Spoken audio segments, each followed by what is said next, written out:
মা কালী এই দুঃসাহসটা দেখালেন কি করে? এই পশ্চিমবঙ্গে কাছে আমের বোলটাও আসে মুখ্যমন্ত্রীর অনুপ্রেরণায়, সেখানে মা কালী তার এত সাহস হয়ে গেল। ঘটি বাটি চাটি ওই প্রিজন ম্যানেই কালীঘাটের অন্য একজনকে উঠতে হবে যিনি এত অনুপ্রেরণা দিচ্ছেন। তার জন্য জেল অপেক্ষা করছে, জেলের মোটা কম্বলেই শুতে হবে।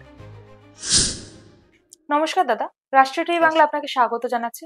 দাদা, সাধারণত আমাদের চ্যানেলে রিলিজিয়াস কোনো সেন্টিমেন্টকে আঘাত করা হয় না, তবুও রিসেন্টলি একটা আমরা নিউজ দেখতে পারি সামনে যে কালী মায়ের মূর্তি ওটাকে প্রিজন ভ্যানে তোলা হচ্ছে। এটা একটা অভিনব একটা ব্যাপার, সত্যি কথা বলতে। কি বলবেন দাদা এই ব্যাপারটাকে? না, অভিনবত্ব তো আমি তো এখানে কিছু দেখছি না।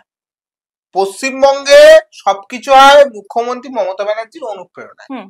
এবার কালী ঠাকুর বা কালী মা যে যাবার বলি বা মা কালী, তেনার একটা ভুল হয়েছে। মুখ্যমন্ত্রীর অনুপ্রেরণা ছাড়া উনি কাকদ্বীপে চলে এসছে, যার জন্য মুখ্যমন্ত্রী পুলিশ ওনাকে গ্রেপ্তার করে নিয়েছে, প্রিজন ভ্যানে তুলে নিয়েছে। মা কালী এই দুঃসাহসটা দেখালেন কি করে? যেখানে কালীঘাটে মমতা ব্যানার্জি যিনি এই রাজ্যের মুখ্যমন্ত্রী, তার অনুপ্রেরণা ছাড়া এই পশ্চিমবঙ্গে সূর্য ওঠে না, পশ্চিমবঙ্গে সূর্য অস্ত যায় না, চাঁদ আসে না, গ্রীষ্ম আসে না, বর্ষা আসে না, শীত আসে না। এই পশ্চিমবঙ্গে গাছে আমের বোলটাও আসে মুখ্যমন্ত্রীর অনুপ্রেরণায়, সেখানে মা কালী তার এত সাহস হয়ে গেল। মুখ্যমন্ত্রী মমতা ব্যানার্জি অনুপ্রেরণা ছাড়া কাকদ্বীপে চলে এসছে, যার জন্য পুলিশ অ্যারেস্ট করে নিয়েছে। মা কালী অ্যারেস্ট হয়ে গেছে, প্রিজন ভ্যানে তুলে নিয়েছে মা কালীকে পশ্চিমবঙ্গ পুলিশ। আদতে উচিতটা ছিল কি? উচিত ছিল অপরাধীদের প্রিজন ভ্যানে তোলা, মা কালীর মূর্তিটাকে শ্রদ্ধার সাথে সম্মানের সাথে নিয়ে যাওয়া। সেটা করেনি, প্রিজন ভ্যানে করে নিয়ে যাচ্ছে। মানে এই পরিস্থিতি, এই দৃশ্যগুলো দেখলেই তো বোঝা যাচ্ছে পশ্চিমবঙ্গের এই শাসক দলের শেষে শুরু হয়ে গেছে। আর তো 4-5 মাসের ব্যাপার, তারপরেই দেখবেন ঘটি বাটি চাটি ওই প্রিজন ভ্যানেই কালীঘাটের অন্য একজনকে উঠতে হবে যিনি এত অনুপ্রেরণা দিচ্ছেন। তার জন্য জেল অপেক্ষা করছে, জেলের মোটা কম্বলেই শুতে হবে। যেখানে একজন খুনি বা রেপিস্ট ছাড়া পেয়ে যায়, সেখানে একজন কালী মায়ের মূর্তিটাকে নিয়ে যাওয়া হচ্ছে। এখানে এর থেকে বড় আর কি হতে পারে?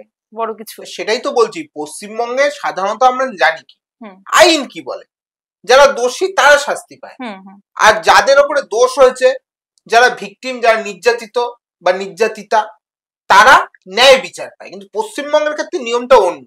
এখানে দেখবেন যারা নির্যাতিত হয়, যারা নির্যাতিতা হয়, তারা শাস্তি পায়, আর যারা অন্যায় করে তাদেরকে দেখবেন বড় করে চেয়ারে অনুপ্রেরণায় সাজিয়ে বসিয়ে রাখা হয়।